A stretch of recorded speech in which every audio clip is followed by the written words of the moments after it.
Angkatan bersenjata Rusia dan Ukraina memperbarui informasi terkini dari garis depan konflik.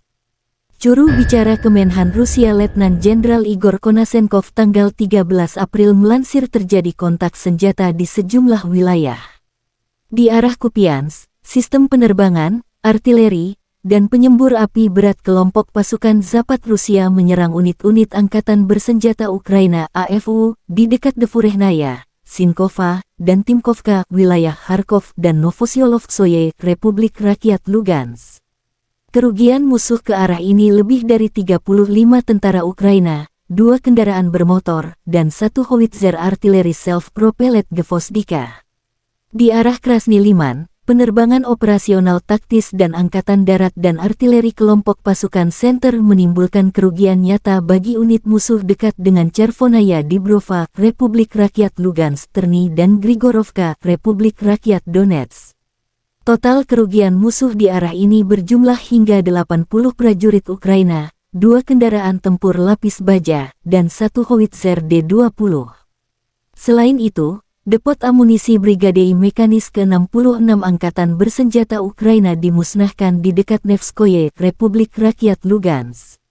Di arah Donetsk, pertempuran intensif terjadi di pusat kota Bakhmut. Musuh terus dipaksa meninggalkan Bakhmut.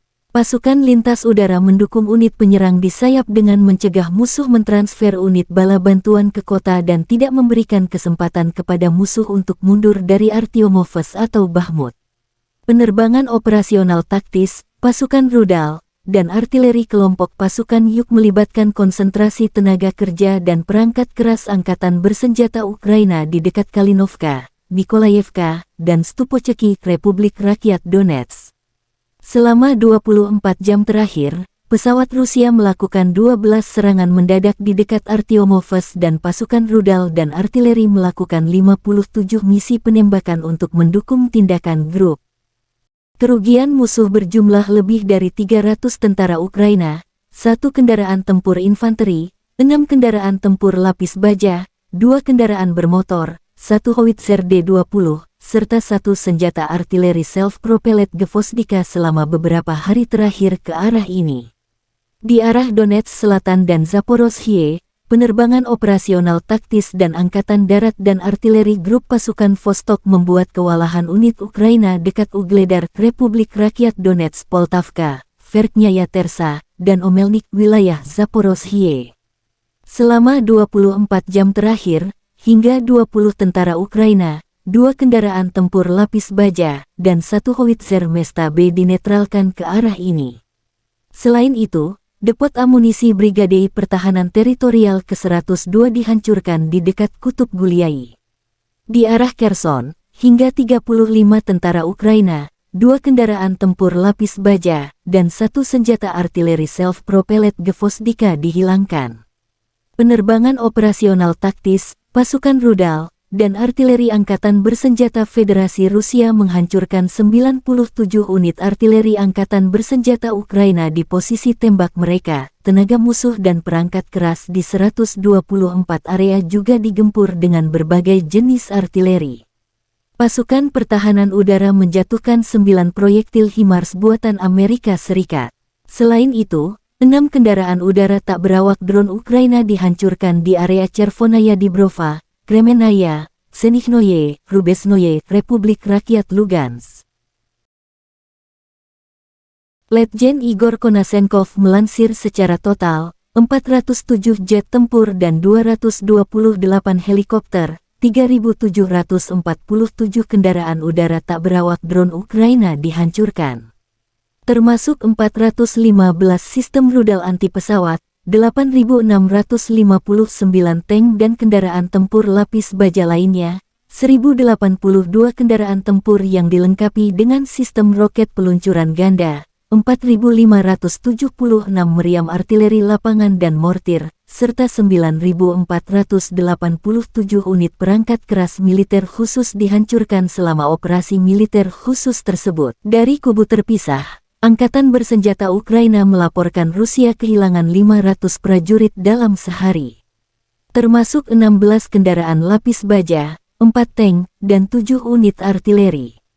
Secara total, Rusia kehilangan 181.090 prajurit sejak awal konflik, termasuk 3.650 tank, 7.069 pengangkut personel lapis baja, 2.784 unit artileri, serta 307 jet tempur, 293 helikopter dan 2.339 drone.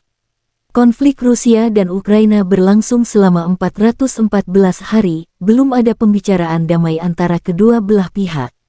Militer Ukraina juga merilis rekaman penghancuran pasukan penyergap Rusia menggunakan HIMARS MLRS kiriman Amerika Serikat dibantu drone pengintai. Serangan akurat Ukraina mengeliminir prajurit Rusia. Presiden Ukraina Volodymyr Zelensky bersumpah untuk tidak memaafkan penjajah Rusia. Ada sesuatu yang tidak dapat diabaikan oleh siapapun di dunia ini, betapa mudahnya binatang buas ini membunuh. Kami tidak akan melupakan apapun.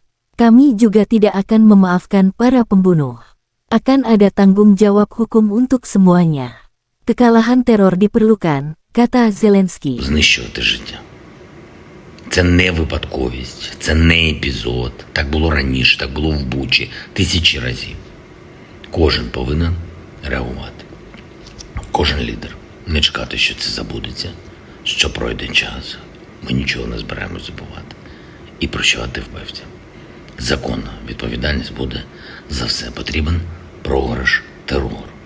Ніхто не зрозуміє, якщо лідери не зреагують. Зараз треба діяти.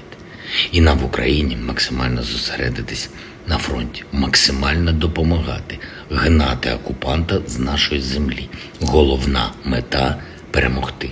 Головна мета – Україні міцність, щоб перемогти. Розгром окупанту, вироки вбивцям, трибунал, державі зло. Вічна пам'ять кожній людині, чиє життя забрав цей російський терор. Слава усім, хто б'ється проти цього зла. Слава Україні! Terima kasih sudah nonton. Jangan lupa like, subscribe, dan share ya.